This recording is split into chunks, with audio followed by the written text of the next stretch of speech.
What's good, my ghouls and goblins? Welcome back to another episode of your weekly live horror movie podcast, Reely Scared. My name is Taylor Cleek, and I'm joined by... Connor Breedlove. I never queued you up like that before. It caught you No, off you guard. haven't. That took me by surprise. I was like, I'm supposed to say my name now? I was trying something out. I don't know. I'm not used to us being on the screen right at the start, so I'm figuring out like what the flow of that is. How you doing tonight, buddy? Doing pretty good. What you sipping on there? Some Holly Jolly. Fathead's Holly Jolly. It's time to bust out the Christmas ale, huh? Yep. Not me. It's not tonight. I'm going. I guess you could say I'm going dry. I'm just drinking some Red Bull. It's been one of those days. I'm trying to recover. Long day, long, tiring day. But what a way to end it. What a way to celebrate at the end by doing Reely Scared.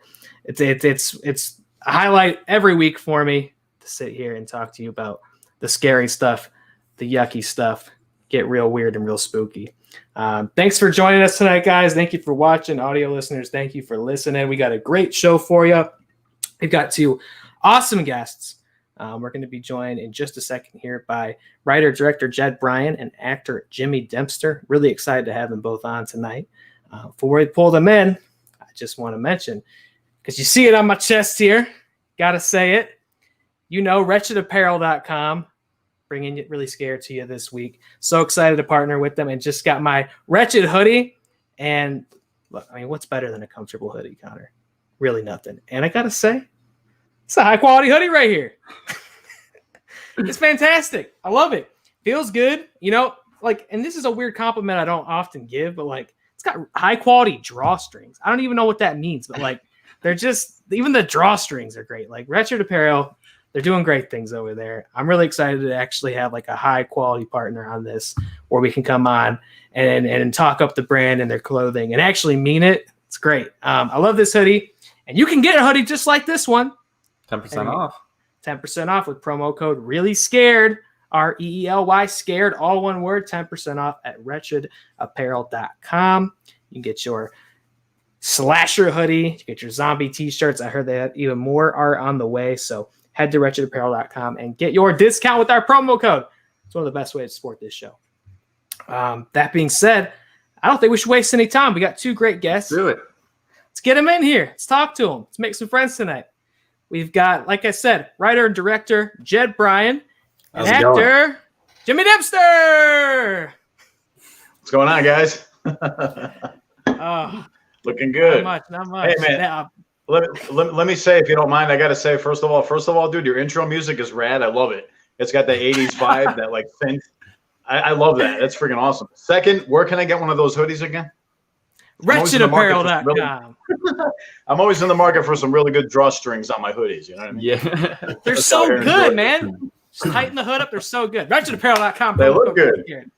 Thank you. Beautiful. Yeah, I was going to say, I can't take credit for it, but thank you.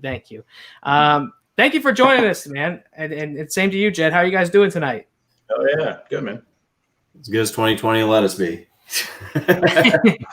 Most certainly. Have you guys, I imagine you guys have been doing a lot of podcasts this year. Yeah, a lot of panels.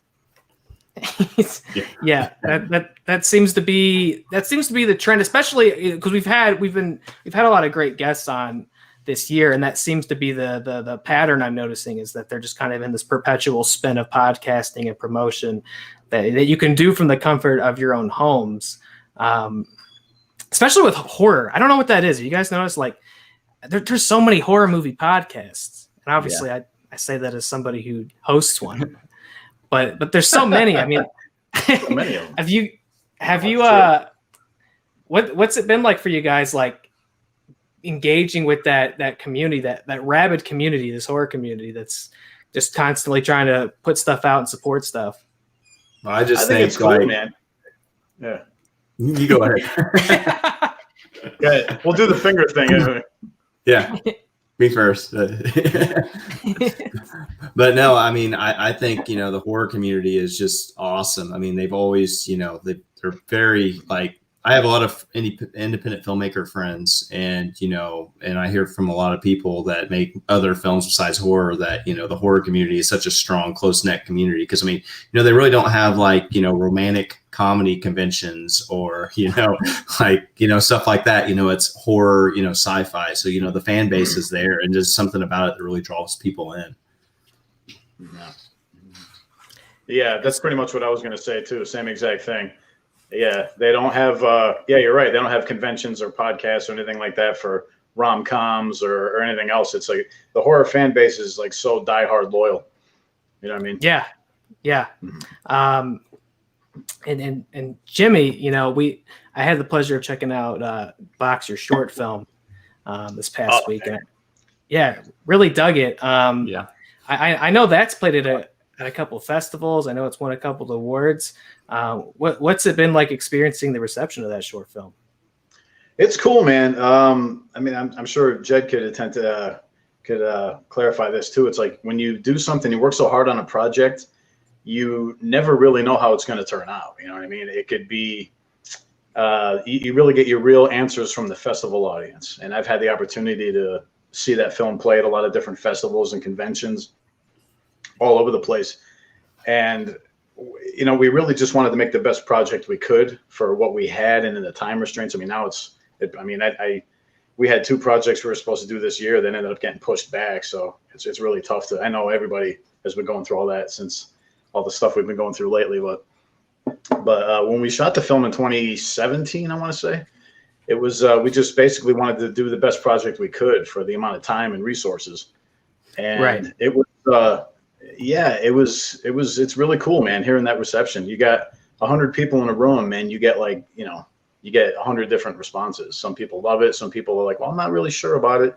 It's really up to the imagination. You watch it and it's, it doesn't hold your hand kind of type of thing. We wanted to do something where people can watch it and maybe multiple viewings. You've had people come up to me and say, I didn't really get it in the beginning, but I thought about it later or I watched it, like that Fight Club kind of thing. It's like, 100%. I got you. I got the Fight Club peeking over the shoulder right here. So I 100% know that sensation that you're talking about. Are those the kind of, most definitely, but we don't talk about them. Not on this show. No. No. Are those the kinds of films and stories that appeal to you within horror? Are you more of, does like psychological horror appeal to you a little bit more than maybe the more overt stuff, perhaps you would say? I love all kinds of horror. It really doesn't. I mean, like I said, I'm a kid of the '80s, so the slasher thing, like the slasher horror, is always going to be my, Friday nights at the mom and pop video store. You know what I mean? Just walking up and down the aisles, looking craziest looking cover art we could find, and saying, "Ooh, that movie right there." The Evil Dead poster. Remember that? The hand coming out of the ground, grabbing the chair. I was like, dude, I'm watching that now. We're gonna bring that home and check that out. That's got to be good. How could it be? How could it suck? So, Jimmy, you are queuing it up because now Connor's revealing his Evil Dead poster behind him. Oh shit! Yeah. I can't even see. I can't even see the screen. Yeah, I have I'm on my Evil phone. Dead. I can't even see. I can see a little bit in the background. Evil Dead blanket, Evil Dead pillow. Yeah, I'm all Evil Dead. Are you a fan? Yeah, huge fan. Love Evil Dead. Clearly, yes, you get it. Jimmy's a man after our own respective hearts. I love always just kind of hearing this from anybody. As for both of you, what was sort of that informative experience that really brings you to horror? Were there any original movies you think where it was like that was the moment where you realized you love the genre, or was it like a film that kind of traumatized you growing up? Like when it comes to like influence and entry, like where did you begin? And for both of you, for horror. Well, for me, I've always loved horror films. We used to decorate big for Halloween. My parents used to take me to haunted houses. But the moment that the movie that scared me to death was my parents had HBO, and I snuck downstairs one night to see what was on, and Puppet Master 2 was on, and the scene I saw, it was there were no puppets in it. And then all of a sudden this girl comes back into the room, and the guy she was in bed with is laying there, and Blade just cut him to bits, and I just traumatized by it. But I mean, from then on, you know, I've always loved horror, but when I saw Eli Roth's Hostel, that's what made me kind of want to take the step into actually making films myself. Yeah. So Jed, you're into some of the really gross stuff. Well, I'm actually, my favorite genre is classic horror. Like, I love my all-time favorite movie is Lon Chaney's Phantom of the Opera, and really, yeah, oh yeah, like I love Peter Lorre films. I'm just, you know, Boris Karloff, all that stuff. So I mean, yeah, I'm a huge classic horror guy, like hardcore. Like that's my you know, my weakness. Like my wife doesn't get it, but I'm like, she's like, it's just black and white. We can watch something that, you know, looks like it happened, you know. Like, well. so you're big on those original Universal monsters, huh? Yeah, Universal monsters, and I like obscure stuff like Freaks. I love Freaks. I think it's just such an underrated film. And there's a film called You'll Find Out that has Boris Karloff, Bela Lugosi, and Peter Lorre in it. And I'm just, you know, yeah, it's kind of like, it's a horror comedy, and there's a lot of like singing, dancing from the 40s, which, you know, I know a lot of people aren't in tune with, but I just loved like the story and just the comedy part of it, and just seeing those three guys together in a movie is just fantastic. Yeah. Jimmy, I'm curious in the same way, you know, especially as an actor. Were there any sort of performances or characters that drove you to actually want to get in front of the camera? I've just always been a fan, like I said, ever since I was a kid. And it's one of those things where when you're a kid, you look at stuff like that and you're like, oh, that'd be, you know, you don't even think about being able to maybe do that. So I guess some people do, but I never did. I just was always a fan. I loved watching the movies. We used to go to them every time a movie would go, of all kinds, not just horror. Yeah, action, drama, thriller, and anything. It's just the idea of one day being an actor never crossed my mind. And when it did, it was just kind of like, oh, okay, well, I guess I'm gonna do this now. I just kind of showed up. I showed up on set of that movie, man, as an extra, and I was just like, yeah, you know what? I get the bug. Everybody talks about they get on, you know, they get the bug, they got bit, and I definitely got bit. And so I was just like, yeah, I'm gonna give this a shot and see how far this goes. But horror. As far as horror movies go, man, I remember my father sitting there watching TV one night with my dad. I was like 6 or something like that, but I was so little. But I remember, because we had cool parents back then. You know, our parents let us watch all the crazy shit. You know what I mean? They're like, what are you watching in there? You don't watch that. So yeah, I'm like, yeah, I'm watching this. The town that dreaded sundown. Oh yeah.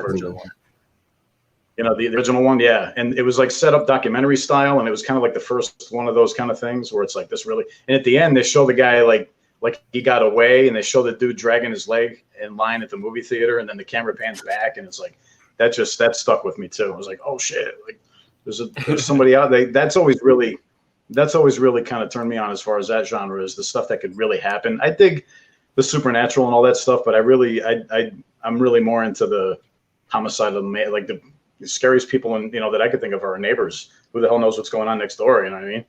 Gacy, sure. Bundy, all the people like that, the real deal. Well, I'm glad you actually mentioned that, Jimmy, because there's I haven't had the opportunity to see this yet, but I understand you actually played a real cult leader, Gerald Cruz. Isn't that correct, for the Deadly Cults TV show, right? Yeah, it's crazy. I've played so many. I've done so much work for those networks. I've portrayed so many different killers and people. It started with the Swamp Murders. The Swamp Murders back in 2015. I played a character named what the hell was his name? John Barrett, I think his name was, and he was a bad dude. And then that just kind of was my thing for a couple of years. It's like, okay, he's going to be the backwoods redneck killer guy. Grew my hair out, grew my beard out, you know, full blown Bill Moseley type stuff. So I was like, yeah, what the hell, man? Those are the most fun roles to play anyway, too. I love playing stuff like that. It's kind of like therapy. You can, yeah. Do you take that personally at all, or kind of wonder, like, why do I get cast so often as the the foreboding murderous man. Like, do you wonder what's going on there? I don't know. I just got that face. I guess. Yeah. No, it's cool, man. It's always been that way, actually. Even before I started doing this, everybody back in high school, even before that, I just have a resting face of just like my resting face, like my features are such where it's just like people's like, dude, you all right? Why are you so pissed off? What's the matter with you? I'm like, dude, shut up. But the first day in acting class, they put you up in front of everybody in the room, and they give everybody a pen and pad, and you're just supposed to stand there in front of everybody, and everybody in the room has to look at you, and they have to write down what they see you as. It's basically profiling. You know what I mean? The only place really now you can kind of get away with it, you just look at you and go, okay. And I stand up in front of the room, and there's about 15, 20 people in there, and they all write down, you know, and I looked at the notepad afterwards, and every single one of them, crazy ex-boyfriend, psycho killer, redneck, rockabilly, rock star, bouncer, everything that I've pretty much done. Devil. I haven't done really devil yet, but pretty much everything that I've done and stuff that I get cast to do, I've read for all kinds of things that I haven't gotten, like we all have. But yeah, I guess you got to go with what are you going to do? You know, it's like you can ice skate uphill, or you can kind of go with the flow. So I dig it. Those are all the roles I like anyway. So you do kind of get to come at it from a different angle for Box, though, where you're more of a morally ambiguous protagonist. Yeah. Was that exciting for you to try something different? Yeah, that was basically made for me to kind of do that, because like I've said this before in other interviews, I don't often get cast as that. Like we pretty much just mentioned, it's like, okay, this guy walks into a room, he's probably going to be, you know, he's going to be the heavier, he's going to be at least, you know, the main kind of henchman kind of thing, which, like I said, I love doing that. But after a couple of years straight of doing that, when I first started out, I was like, it was getting kind of tedious. And then I just kind of realized, I was like, the only way I'm going to be able to get a chance to really do something like different is to pretty much get together and do it on if nobody's going to cast me that way, why not just get together and just do it on our own? So right. That's pretty much what we did with Box. Yeah. Well, I really dug your performance in it because it is one that you kind of have to sit with and sort of think about and interpret and let it kind of digest. And I know it's probably the scene that everybody brings up, but it's that mirror scene where I feel like we really get to see your range and your ability as an actor. I really dug that. Yeah, I appreciate that, man. I've heard that. A lot of people mention that. They talk about that, and they talk about the scene in the middle too. Spoilers.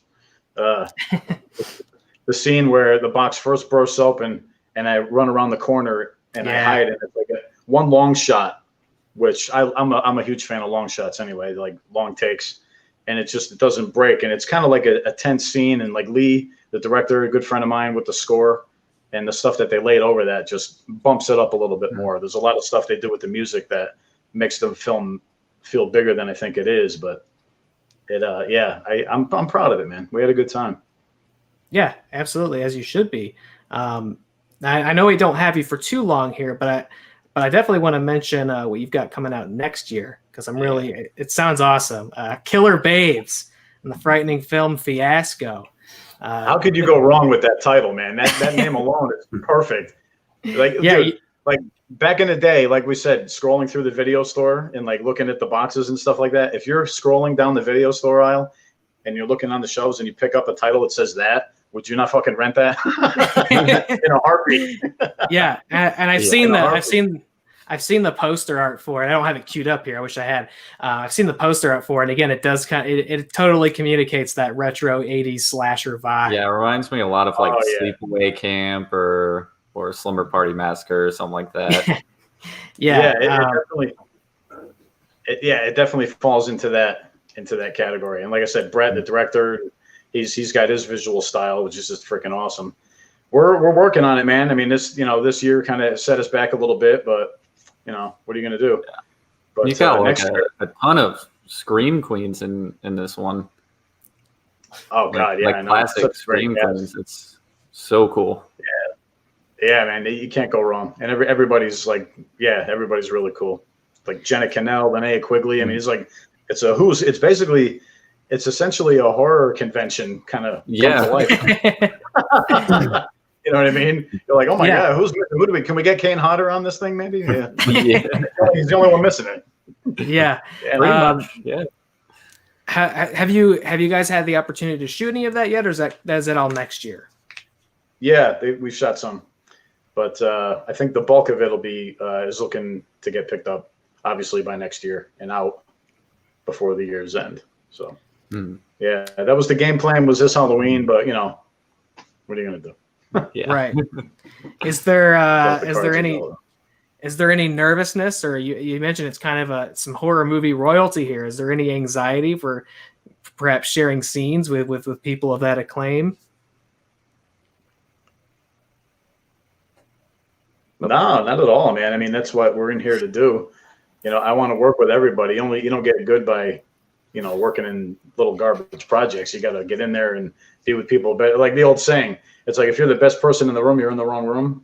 I want to be better. I want to work with everybody that I possibly can. I got to work with Linnea on it. I got to work with Linnea Quigley on this. So that's awesome. Legend, really. Hello. Horror legend, icon. Mm-hmm. Yeah. So that's really cool, man. It's going to be good. It's definitely going to be one for the fans. Hell yeah. I can't wait to see it. I'm really looking forward to that one. Jimmy, before you go, because I know you got things to do tonight. You're a busy man. I gotta ask. I know it was a small part, but I gotta know, what was it like working on Fate of the Furious?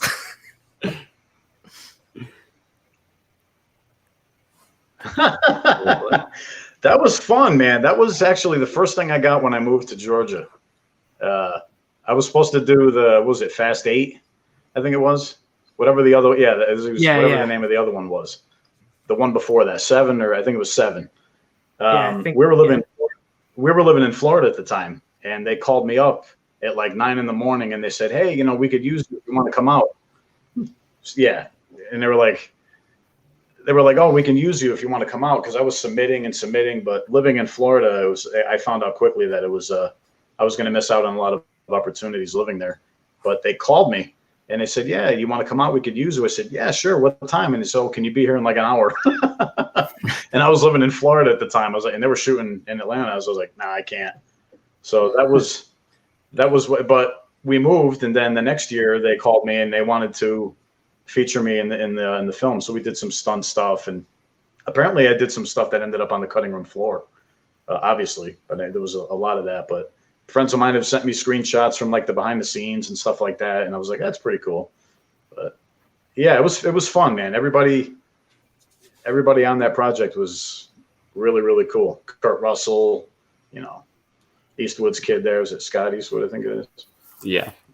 Vin Diesel, Rock. Yeah, everybody. Yeah, it was fun. It was a good time. I know you were in that prison scene. Did you get to battle The Rock or Jason Statham or anybody?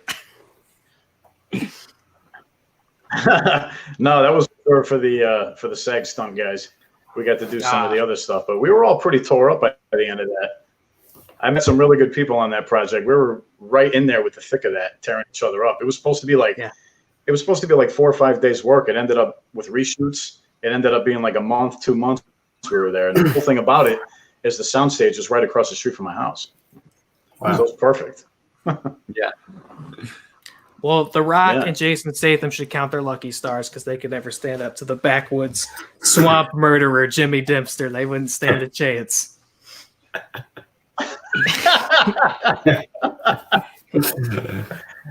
Damn right. Jimmy, man, I know you got to get going. I appreciate you joining us and taking the time out of your day to talk to us.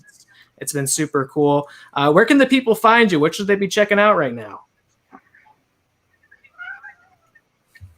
Let me see. I just had a show just aired, so that's a little too late. I got a project called The Fury coming out. I think they're looking to get I just heard today they're looking to get a theatrical release. I'm not sure. I mean, we'll have to wait and see. I think that's supposed to be December, or if not January. And then, then Killer Babes after that, and then whatever comes my way in between that. I'm on Instagram, Real James D. I try to get on there a couple days a week. I know we all follow each other on there. Yeah. Facebook, I'm on there, but I'm not. I have a page, but I never go on there. It's become too political for me. So Instagram is where I'm at now so far. Actually, the Slasher app, actually I just joined on there like a month or so ago. So I'm going to try to filter that out a little bit more too, because it's like predominantly all horror fans. And a lot of people were messaging me for months saying, hey, you should get on Slasher. You know, there's a really big fan base there. And I said, yeah, so I'll check it. I checked it out. I go on when I can. I'm still trying to build that up as it goes, you know, because, you know, that's the last thing I need is another platform, another social media thing. So yeah, I can't keep up. But yeah, Slasher, Instagram. Yeah. Slasher. Connor, why don't we have another one? I don't know. Another one once We're I get gonna all check caught it up. out now. Yeah, we're gonna have to get a Slasher. I don't know. We're missing out apparently. Jimmy, thank you for joining us, man. I'll shoot it over. Yes, thank you. I'll shoot it over to you guys. Perfect. Thank you. Thank you for joining us, man. Have a good night. Go find Jimmy Absolutely. Dempster. Anytime, Go check out man. Box. Good to talk to you guys. We'll see Thank you again. Go check out Do Box. it again soon. That's See you, Jimmy. Absolutely. Good night, Take it Jimmy. easy, man.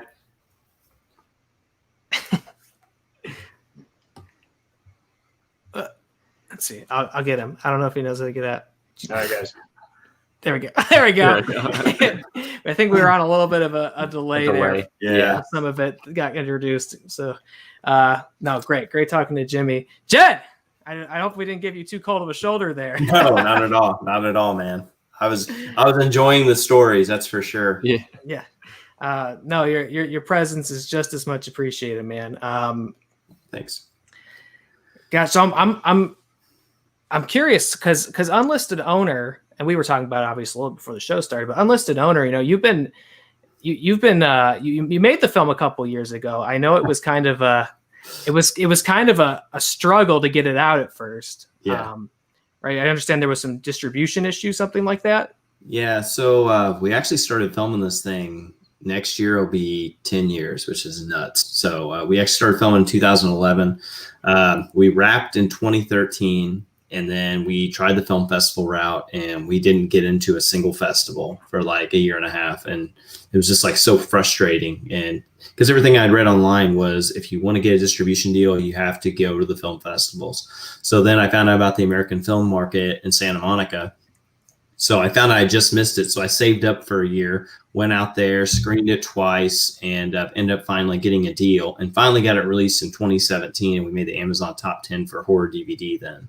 So yeah, so it's been a journey, that's for sure, but we're still trucking along.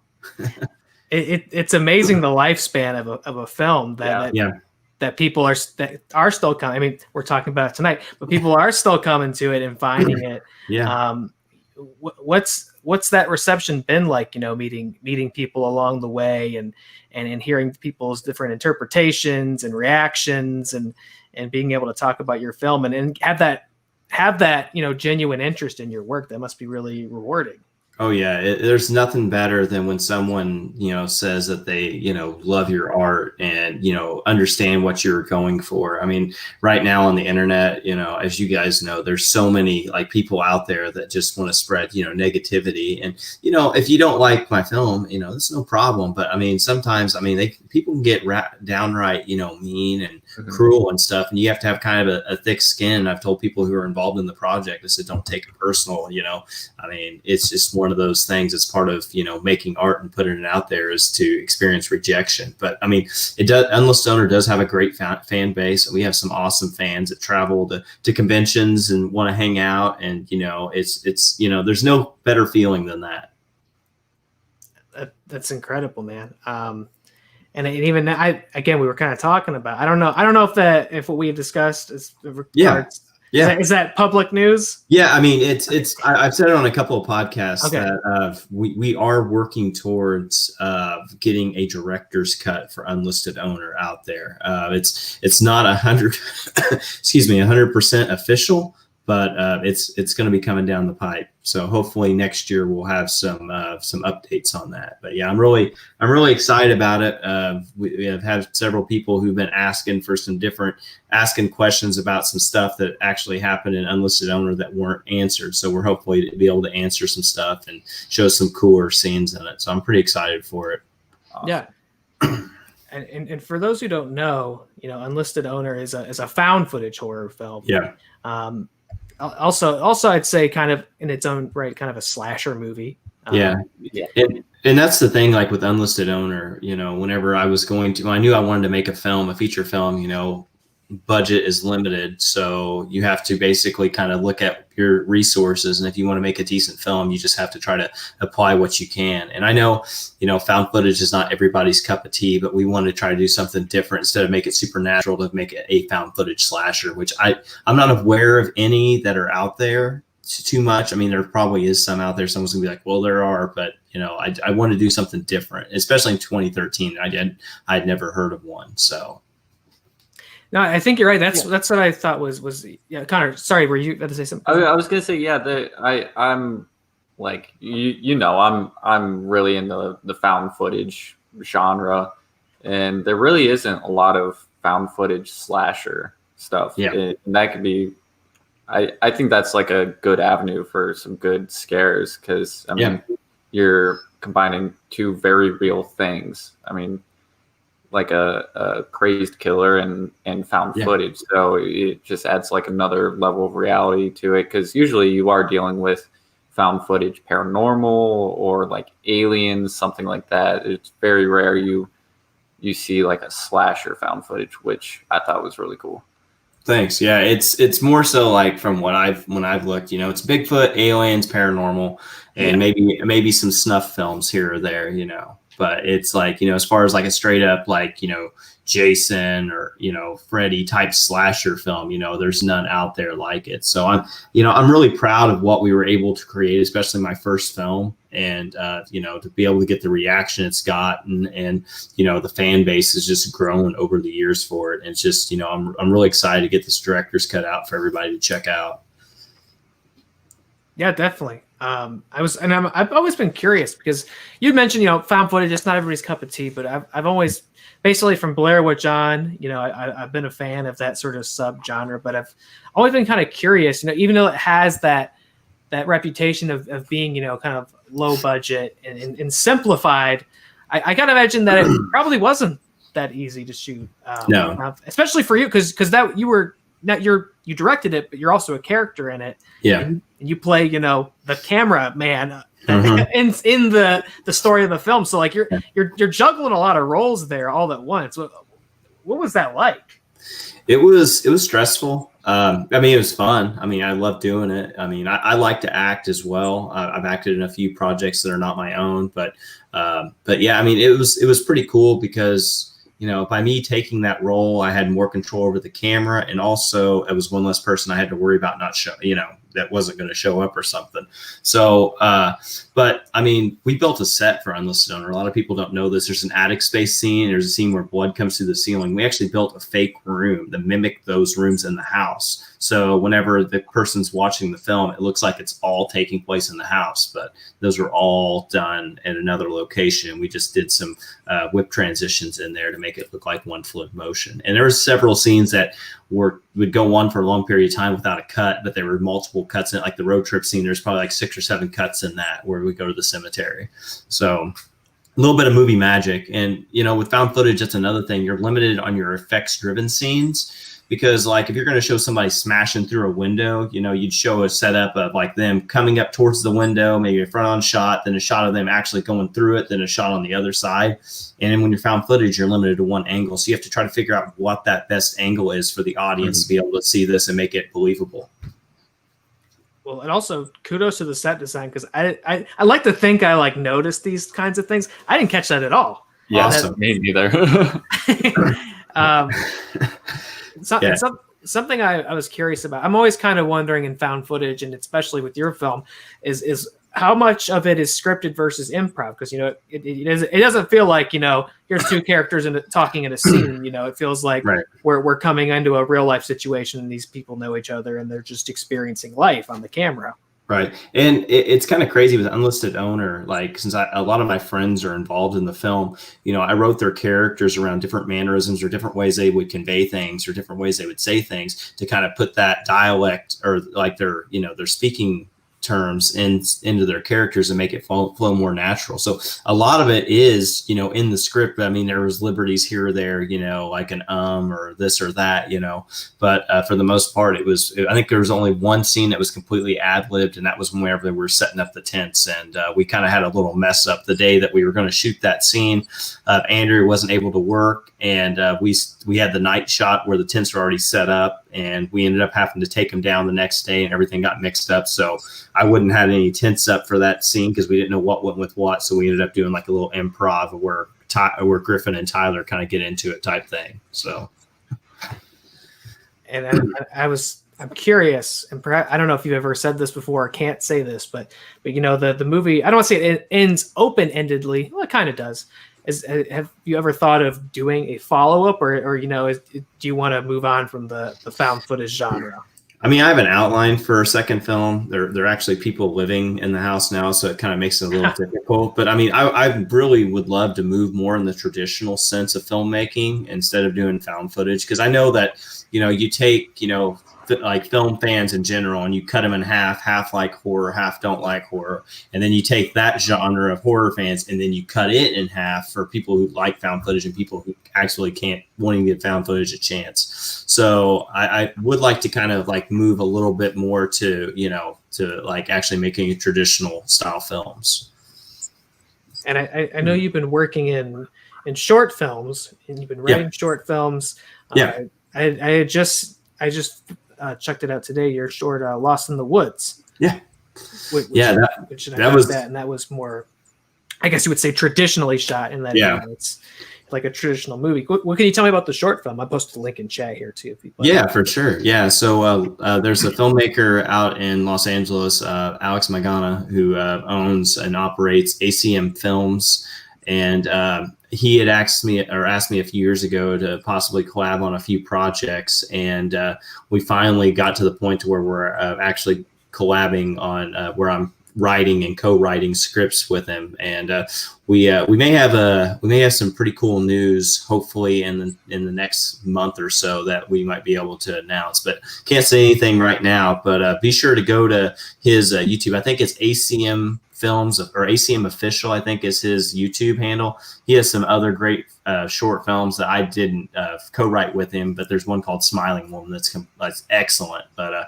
yeah, there's a few more that I've co-written with him that are going to be dropping, but we might have some bigger news in the next month or so. Fantastic. And thank you, Jessica. Thank you for watching this. Yeah, thanks, Jessica. I always appreciate your support. It's my favorite ghoul. And I definitely want to talk about, because the trailer just dropped for it. 13 Slays Till Xmas. 13 Slays right there. Kringles. Oh man, I'm gonna pull you bigger, make you bigger on the screen so people can get a better look at that. There you go. So there's Kringles the Christmas clown. Kringles the Christmas clown. Yeah. So you got to direct a piece of this holiday themed horror anthology. Yeah. What can you tell me about Kringles the Christmas Clown?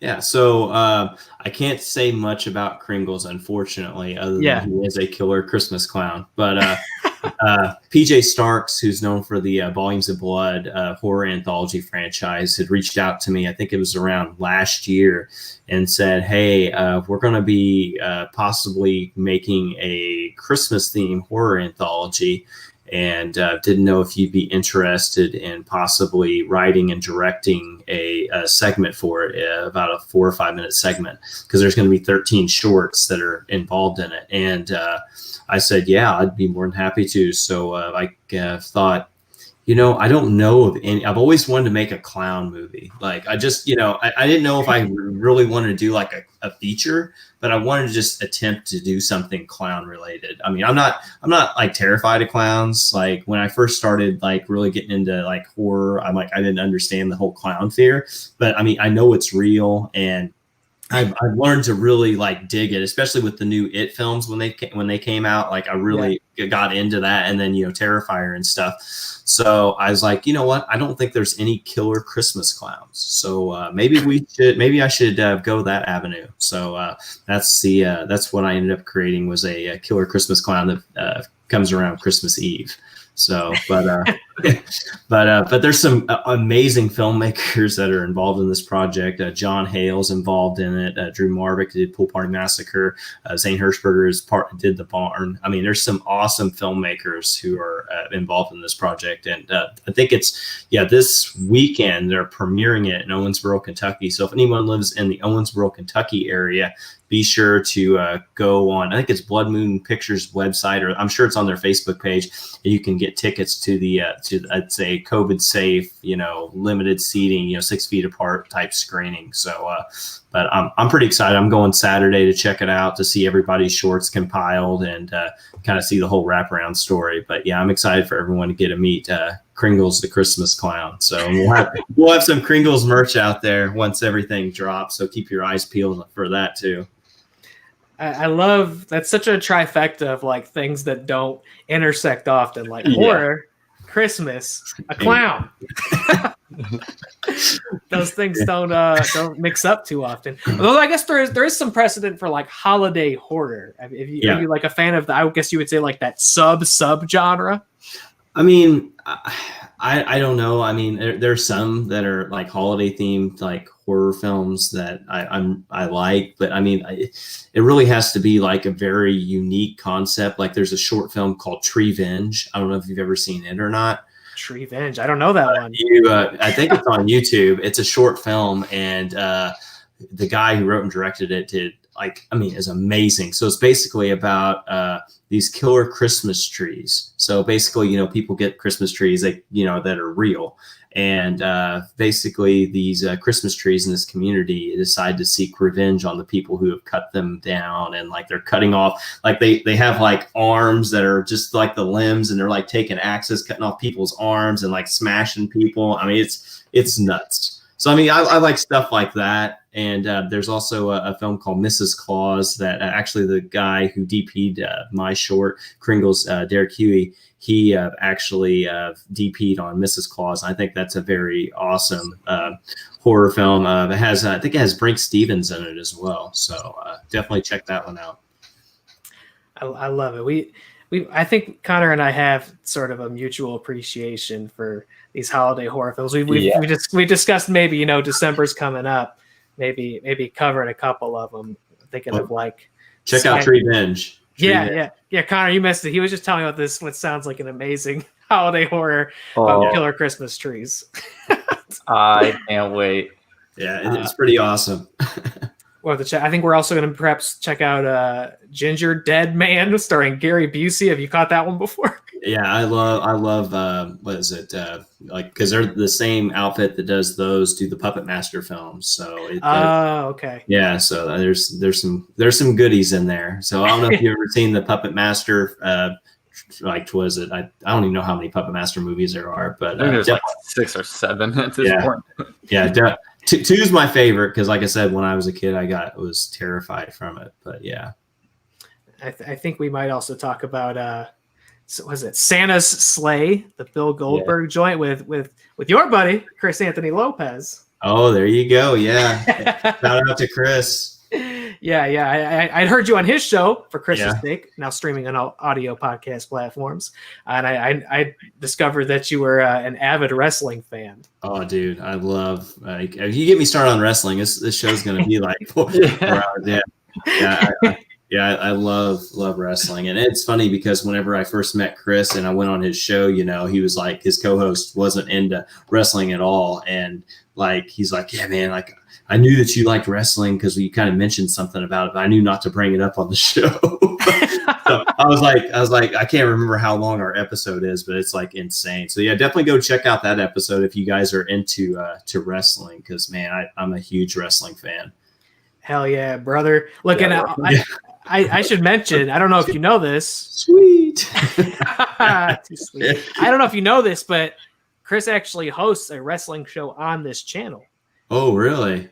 Yeah, man, Wrestle Real. Well, I'll have to definitely hit him up, and we'll have to do that, because I've been on one other wrestling podcast, and it's called Do You Want to Watch Wrestling, which I'm not sure if he's still doing new episodes, but a friend of mine who's does the Grave Plot podcast, horror podcast, him and his girlfriend did a show where she's not really into wrestling, and he would have her watch wrestling matches. And we did Bash at the Beach 96, I believe, whenever Hulk Hogan's heel turn.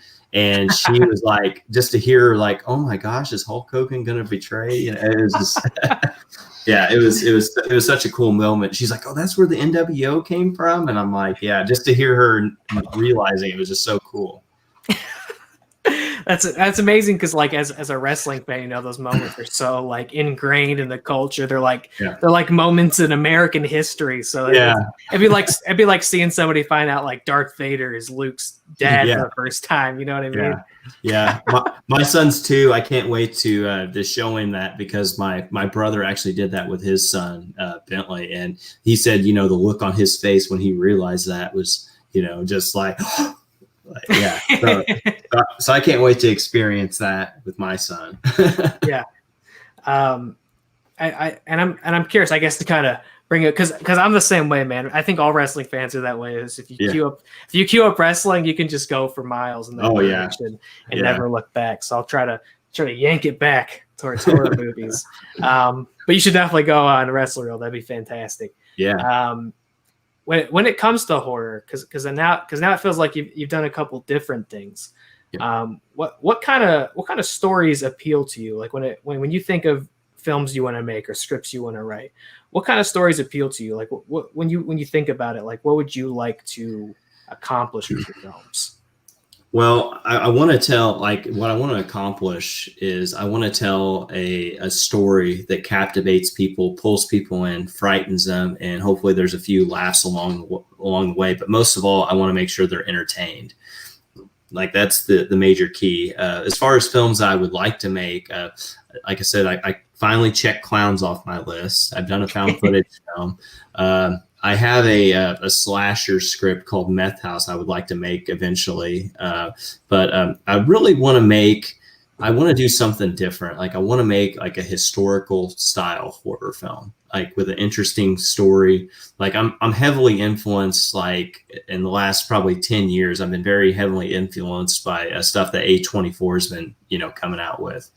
Like I like those style of films where, you know, you're not certain on the ending, and you know and the thing is like audiences now compared to back, you know, even, you know, 20 years ago, 10 years ago, the audience now is more, you know, is smarter. They don't want you to sit there and spoon feed them a movie. They want to have to think for themselves. They want to be trying to figure it out. They don't want to just sit back and relax and watch this thing. They want to be thinking and like, you know, what's going to happen next? How's this all going to work out and stuff like that. And then whenever they see the film and they see the ending, you want them to be wondering, okay, what was that about? Like, let me try to think about this. And just, you know, I think that style of filmmaking really like appeals to me, instead of like, here's your killer, he's going to kill people. You know, it's like more, you know, more thought between it with some twists. I mean, there's nothing wrong with that, but that's the style of filmmaking that I'd kind of like to eventually go towards, is like more of the twist and more of where you have to kind of figure it out. Yeah, I think I think you're absolutely right. I've noticed that becoming more prominent and appreciated are these layered, more nuanced films. Like you said, the A24 thing, you know, I feel like the sort of labels become elevated horror, you know, which we've kind of talked about on this show before. But I dig those films a lot. Hey, did you like you mentioned historical horror? Did you like the Witch? Oh yeah. I thought that was very interesting and unique. Like, I mean, it was a slow burn movie for sure, but the ending was like, so like, wow, this is like, you know, and the kid actors in that were phenomenal, especially you had the main girl, but the two, the brother and sister were, you know, they were fantastic actors. And it's just, you know, and the whole way they spoke in old English. I mean, I really like that about films. Like whenever they do the accuracy of the language and the dialect, and they don't try to put like a modern type spin on it. It's they really go for that authenticity, and I really like that about films. I know my wife, she hates films that are like have subtitles and stuff like that, but you're more like you're more in tune, but you feel more realistic when it is that way. Are there any stories of from history or periods of history where you feel like they would be ideal for a horror story? I'm sure you thought about it. I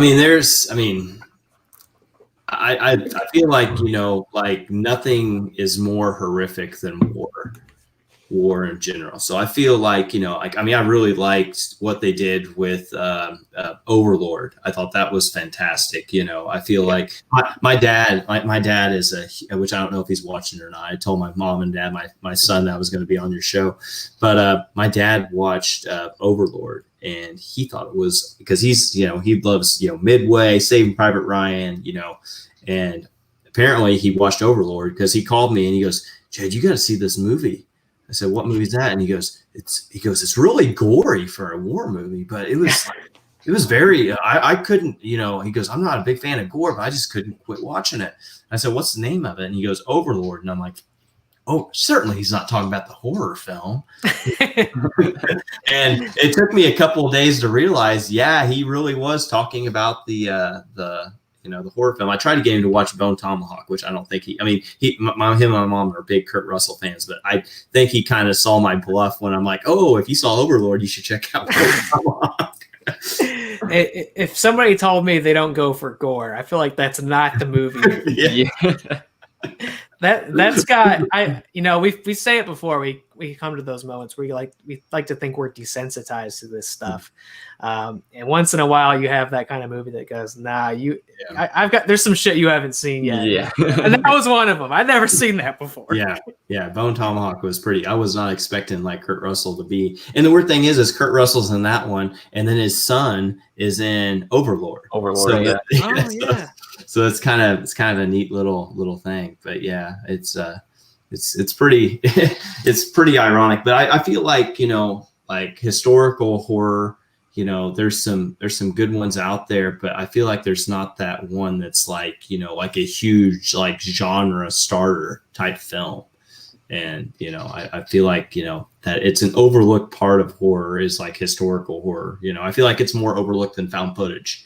Like, I feel like, there's a new one I haven't got to see yet. It's Antebellum. I haven't seen it yet, but I've heard good things about it. But like I said, I really kind of I'm a big history buff. So I've always like been intrigued by that and like to research stuff and just kind of do something different instead of just, straightforward, like, here's your killer slasher.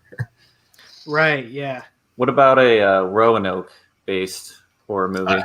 I really like it. It's really funny because people are like the worst season of American Horror Story is. And I'm like, that was fantastic. See, I hated it, and I'm so intrigued by Roanoke. When I saw that, I was like, because before that was me, I wanted to like research more of Roanoke and make a Roanoke horror movie. Yeah. Because it's just such a mystery, and it's so it's just like one of those things that it's intriguing. No matter what you're gonna wonder about, and it's just like ripe for like a horror movie. Yeah, and I mean, there's some interesting parts with the season of American Horror Story, but I want like a singular vision, like horror movie based on Roanoke. Like it actually as it's happening, not necessarily something that's just like a ghost type story. You want something like it's real time, like they're there. Well, I guess it could be like flashbacks and flash forwards, but some like a singular, like not jumping around. Because if I'm not mistaken, there was so much stuff going on in that season of American Horror Story. You had like a TV show and then a fake TV show. Yeah. Much stuff going on. Connor, I want to hear your theory. What do you think happened on Roanoke? Was it aliens? That's what I want to believe, but honestly, they probably just went crazy and killed each other. That works too, though. I mean, Yeah. That's pretty scary. Yeah. But no, it was aliens. You know what I thought or have thought would be a great, and forgive me, I can't remember exactly where it was, but there was a small town. There's a small town, I want to say in like the 1800s in America that had this terrible like tuberculosis outbreak, and it spawned this like mini Salem witch trial spree of paranoia where they thought they were actually being haunted by vampires. Wow. And that tuberculosis was a symptom of vampirism. And they had this whole like psychosis and hysteria of like, if you died of tuberculosis, they had to like dig your body up and burn your remains or something like that. I was like, this is a movie. Yeah, that's a pretty fascinating twist. And I feel like the Donner Party would be such an amazing series if someone did that right. Because I mean, it's not just them getting stuck and resulting to cannibalism, but the whole journey they went on. I don't know if you guys have read up on it or not, but it's fascinating, like how they went a different direction than everybody else. And, it's just a fascinating like story altogether. And I feel like, that would be one. I'm so happy that John Brown, which I know this isn't horror really, but I don't know if you guys know who John Brown is, the abolitionist who tried to start a slave rebellion in the 1850s. But there is a show airing right now on Showtime called The Good Lord Bird, and it's based on John Brown, and it is phenomenal. Yeah, I know I got the pilot. Ethan Hawke's in it. And we've said before, anything Ethan Hawke's in, it's good. Yeah, this is good. Yeah, it's a great film, and I know that there is some fiction to it because Onion, who is the main character, is fictitious, but the events and stuff like that. It's just it's such a unique story and crazy story and an important story in American history that gets overlooked. So I feel like that stories like that need to be brought to the forefront. And but yeah, historical horror I feel like is a genre that needs to be tapped into, and if someone gets the right film, that it could start a whole new genre. Mm-hmm. I'd have to agree, especially when you go that far back, because I think one of the greatest fears or driving forces in horror can be fear of the unknown. And modern storytelling, as we progress as a society and civilization, we know more, we understand more about this existence, and taking it back. Like you mentioned, Bonesaw Tomahawk, we had talked about the potential of like Western horror hybrids on here, and how people coming to the country for the first time, all this this land that wasn't populated, and the power of mythology and folklore and things like that, and not really understand. Like there's so much potential because there was so much we didn't understand at that time. Yeah, it was a crazy time in American history that, I feel like, whenever film during, the golden era of filmmaking, in the 30s, 40s, and 50s, they sugarcoated everything that was, going on. And I feel like, like today, it's forgotten about how rugged and, Deadwood does a great example of explaining, that type of lifestyle. But even before then, here, in my area that I live in, there was, raids, Native American raids on, settlements and stuff. And there's just, there's all kinds of like unique ghost stories that, I feel like that are out there that have not been tapped into. Because it's a brutal time. It's a brutal time for, on both sides. So I feel like it's, it's something that needs to be, tapped into. Yeah. No, I think that's a great point. I hadn't really thought about it too much, but I think you're right that sort of subgenre of historical horror is filled with untapped potential. I think we mentioned The Witch. I think Robert Eggers probably the only one out there I really see pushing it, because he also did Lighthouse, obviously. And brilliant film. I have a lot of people that have seen it. It's like, I don't get it. And like. and he's next up. He's doing a Viking movie, so that's going to be absolutely nuts. Oh yeah, you know it, and that's the thing. It's like, you know, the A24, like we get back to, like I would love to do something for them, or you know, be in something. A24, if you're listening. Yeah, A24, if you're listening, shout us out, man. Show up in chat. Let us know you're out there. Jed, you also, I'm going way far back, but I heard it and I need to ask. You said you have written a story called Meth House. Did I hear that correctly? Yeah. It's it was actually the first script I ever wrote, and actually the first thing I ever shot. There's a teaser trailer. It's on YouTube. If you type in Lawford County Meth House, or if you buy Unlisted Owner on Blu-ray, you can see the trailer on there. But we have a little teaser trailer for it. We put it on YouTube in like 2008 or 9. And we were hoping it might get some buzz and maybe, you know, get some people. Because, you know, back then I had no clue how to get funding for a film. There was no Kickstarter or anything like that. You know, people weren't doing that for films really. So it was just, you know, just trying to see, just put it out there to see if we could actually make something. And, you know, it just kind of started, you know, rolling from there. And then we ended up making Unlisted Owner and then 13 Slays and possibly doing some projects next year. And, there's a project I'm pretty excited about. I had a small role in it, but it's supposed to be, hopefully it'll be out next year. It's called Trick and Treats, or let's see, Trick and Treats, and it stars Malcolm McDowell. So he voices a talking jack-o'-lantern, and so I play a 50s dad in a flashback sequence. So I'm pretty excited about that. I can't wait for the actual film to drop, but I'm looking forward to that one. So you're in that, and we've talked largely about you as a filmmaker. Obviously, I know you're in Unlisted Owner, but you're kind of playing. You're a jack of all trades in that one. Do you have an interest in acting and getting in front of the camera as well?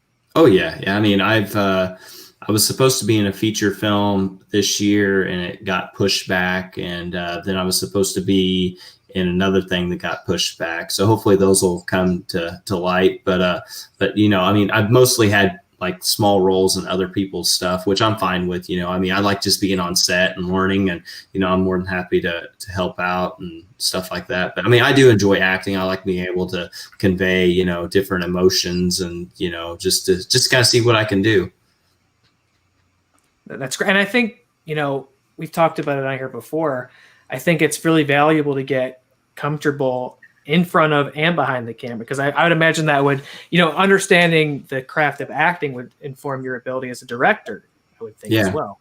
Yeah, because whenever you're on both sides of the camera, you kind of understand, like, I know there's filmmakers out there sometimes that struggle with conveying their vision to their actors on what they want them to do. And I highly recommend anybody who makes anything to storyboard, because that helps so much to be able to say, you know, this is the shot I'm wanting. This is the type of angle, you know, this is what I want the actors doing, especially on those, like, you know, effects driven scenes and where, you know, there might be some confusion. But, you know, like whenever you act and also direct, you're able to communicate, like you kind of understand, like as being an actor and you're just standing around waiting for someone to tell you what to do. You know, when you're a director and act both, you kind of understand that thing of where, okay, you know, I need to explain this a little more broken down because they can't see the vision in my head. And are there, when it comes to directing, do you have any sort of direct influences? Are there those filmmakers out there that you consider inspirational, or you aspire to make work along those lines? Yeah, Eli Roth was a big influence on me, especially for like Meth House and Unlisted. I know Eli has never made a found footage film, but I mean, the fact of realistic horror was a big influence. And actually, the original family of 5 that's murdered in my film is the Roth family. So that's a little Easter egg in there. But Ari is a big influence to me now. Ari Aster, you know, Midsummer, and, you know, he's just, you know, I can't wait to see what, you know, he comes out with next. Like his style of filmmaking is so unique to everybody else out there. It kind of like grabs your attention. You know, I mean, he takes, you know, wide angle shots that, you know, a college student would do, and he makes them interesting and unique, and you're still pulled in, even though you're not right up there with the actors, you know, showing, you know, them battering back and forth. You know, you're distant from the actors, and, you know, it's just, you know, I really like his style of filmmaking a lot. there's been no shortage of Ari Aster love on this show. I can imagine. It's just, like it's a new way to look at film. I mean, it was, it's been, especially with like slashers and stuff like that. I mean, it's been, one way for a long time until, him. And it's just, it's like really changed. Like I said, the A24 is just, really groundbreaking stuff. And I just can't wait for them to, really get it into, I'm sure it eventually will all be mainstream eventually. But yeah, it's just, it's very groundbreaking stuff.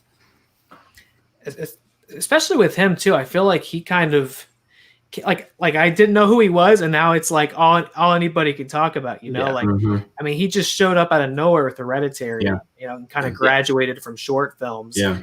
And now it's like he's the horror guy. Yeah.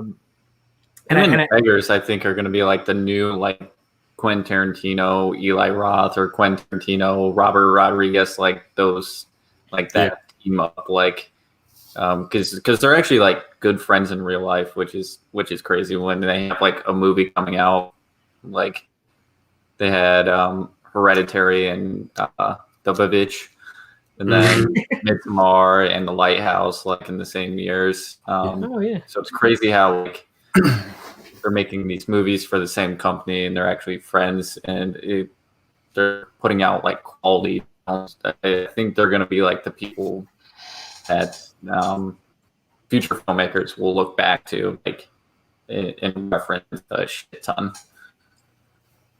Yeah, for sure. And he kind of, Ari Aster, he came from short films. Yeah. And Jed, I know that's where you are kind of at currently as a filmmaker. Obviously, you did Unlisted Owner, which was a feature. Right. Do you like being in the, I'm sure it's kind of a different animal. Do you like being in that short film wheelhouse, or are you ready to get back into feature filmmaking? Oh yeah, I mean, I'm ready to do a feature. Like I feel like when I did Unlisted Owner, it was found footage, so it was a different way to, I mean, you don't have a full crew. It's just you. You got this handheld camera. I had an assistant director in another room watching on a TV because we had a digital transmitter for the camera. It just transmitted video, not sound. So with 13 Slays, it was like, I had, sound engineer, I had a DP, I had, AD, I had all this stuff. And it was just, it was nerve wracking at first to think about it that way, but I really do love it. And I think I'm probably going to possibly do another short film myself to write and direct it. And then hopefully jump into trying to get a feature. That's what my plan is anyways, but we'll just see how this year ends and how next year begins. I'm sure there's a lot of people out there that are kind of wondering, like what's going on or what they're going to do. But I'm sure, I'll be, there'll be stuff that will be co-writing with Alex. So it'll be coming out. So, but yeah, I mean, I feel like I'm ready to do a feature. I just, there's a couple other projects I want to get done first, which is the Unlisted Owner Director's Cut, and then possibly do a short next year before we jump into it. You tapped into it a bit there. The future of filmmaking and film industry is certainly, it's very uncertain, as are all futures really right now. But I feel like now's really the kind of the time to shine for low budget filmmaking. Yeah. Those are the kinds of sets and productions who can still pull it off safely. And there's such a demand, with studio films and blockbuster films either not coming out on time or not getting produced on time. There's still that demand for the content, for the entertainment. Yeah. So I feel like, especially as two guys who've been doing, a week-to-week horror movie show, we've never run out of, more often than not, we talk about new release movies. Right. And we have never, ever run out of something to talk about. There's always every week, every month, something worth checking out is happening. I think horror, and I'm sure maybe it's not specific to horror, but as somebody who's paying attention to that genre, it never quits, doesn't stop. And now feels like a great time for people to find these smaller independent horror films that they probably wouldn't otherwise. And it's probably the same for short films, which are usually streaming for free online. Now's a great time to be putting out stuff like that. Yeah, it's a very unique time. I really wish I had a film that was, getting ready to come out. I think this would be the perfect time. But 13 Slays is getting ready to come out. Hopefully either this year or beginning of next year, but I'm pretty excited. I'm excited to see where that one goes. This weekend I'll get to see, because I've only seen my segment. Rocky Gray, who is the original drummer of Evanescence and also We Are the Fallen, scored it. So I'm pretty pumped about that. Rocky did an amazing job with the score, but I'm excited to see what everybody else's was like, because everybody was, shoestring, as frugal as you could get on making a movie or making a short. I mean, that's what everybody had to, because there was no money for this thing at all.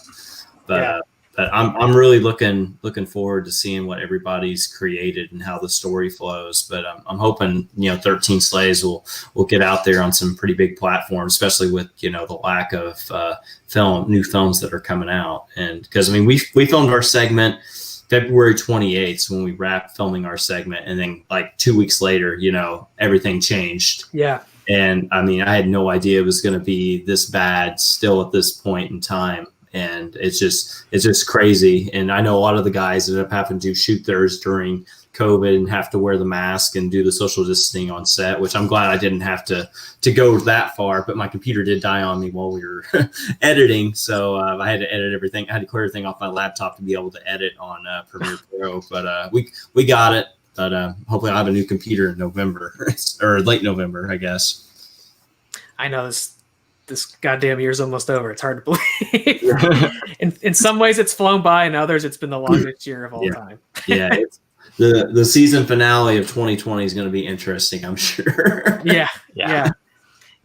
And 13 Slays, they got to put that out next month, right? Got to put it out next month. We'll see. I don't know. I don't know what'll happen. I guess I've heard, hopefully this year, but possibly next. It just kind of depends on, what happens there. But if you want to see it this year, guaranteed you can see it this weekend in Owensboro, Kentucky, if you live close enough. Make the trip. Well, I'm definitely looking forward to checking that one out. I would love to talk about that one at length on this too, because it looks like a blast. And I'll put the trailer for it in the description here for people who listen to it after the fact too, because for sure. It looks super fun, man. Jed, I do want to ask, as I sense maybe we're perhaps kind of winding down, but I do want to ask, now that you've been on kind of this path and on this journey and doing this thing for a while, either from Unlisted Owner, doing a found footage horror film with friends independently, shooting yourself, and now you're getting into these short films, and now you're in 13 Slays and working amongst other, horror fans and directors of filmmakers. What kind of advice, from the inside out do you have to perhaps aspiring filmmakers, writers, actors who want to get into the industry, the craft, the genre? Like what kind of advice would you give?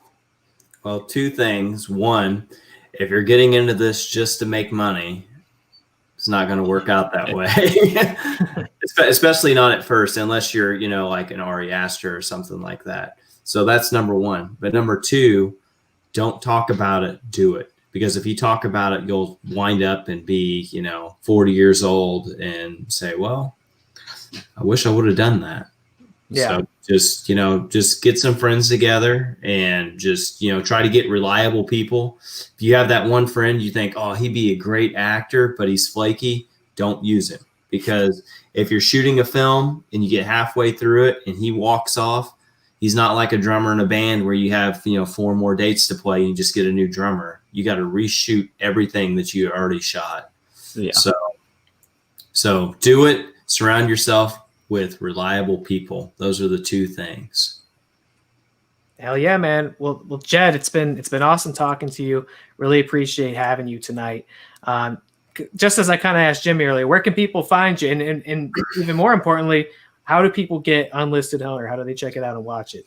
So right now, we're in between distributors on the streaming rights, especially with the new director's cut we're working on. So if people want to check out Unlisted Owner, and hopefully, I'm sure there's people out there that are physical media collectors, because we all hate corporate censorship, and Amazon is, doing a purge.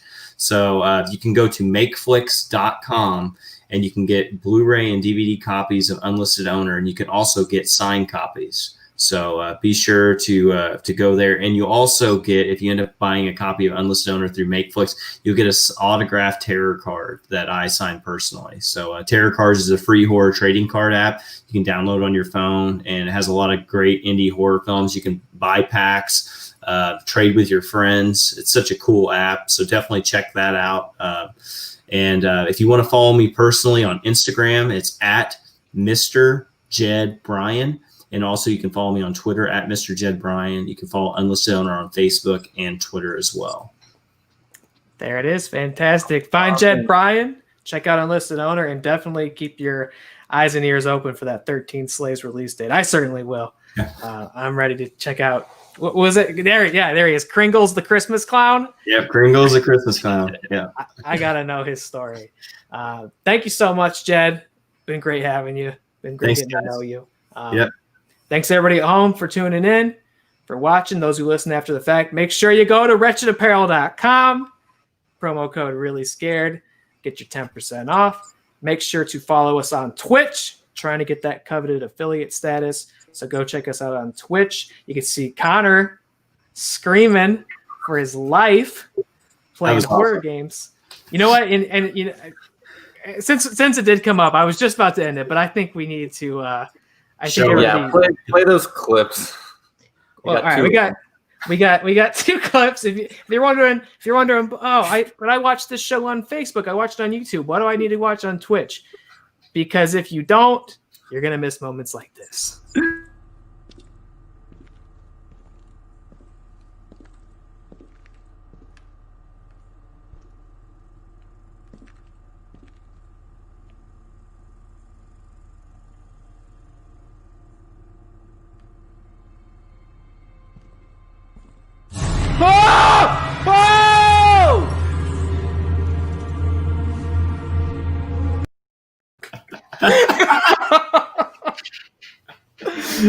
But wait, there's more.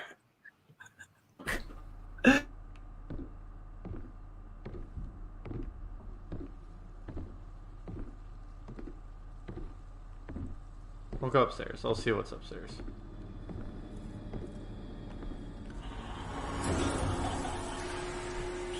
I'm sorry, what?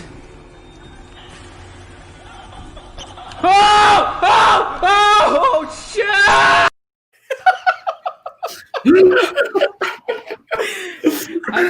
I said it before we went live, but it's very upsetting for me to hear you be that scared. I'm telling you, like, I was playing this game in the middle of the day, and I was just terrified. Like, there's other good moments in my stream from earlier. Like, people will just pop up down the hallway, and you'll be like, okay, what the fuck is going on? And you'll turn and then turn back, and they're gone. It's an unsettling game. That was genuine terror, like, in the moment. I can tell. You're so immersed, like, isolated. You're like, all right, that's not that scary. You're immersed and you're playing for a couple hours. Like, it's fucking scary. Yeah, when you get immersed, it's bad. There's a thing they do every year in St. Louis. It's called Transworld Haunt Show. It's the biggest haunted house convention in the world, and they have virtual reality there. And man, I've never been so scared in my life. There was this one VR. I put the headset on. They had this is a big convention center, and they had the whole thing like roped off. And you go through like different like levels they had or whatever. And there were some jump scares in there. But the thing that got me was at the very end. There, you're walking, and then all of a sudden, all the boards drop out from under you, and you have to walk across these little planks. And I'm like walking like this, and I'm like, Jed, you're in the middle of a concrete convention center. You can fall off, it's not a big deal. And I stayed on that board, and then all of a sudden the board dropped off below, and I'm standing on a board, and I can't go back and I can't go forward. And I had to kill myself to be able to end the game. And the only way I was able to do it is there was a little bit of light between my goggle and the floor, and I could see the floor, and I just washed my foot the whole time so I could do it, because I couldn't, like, my knees were trembling. I'm like, this is a game. It's all like, but I mean, everywhere, you just felt, and that was only like being in it for 10 minutes.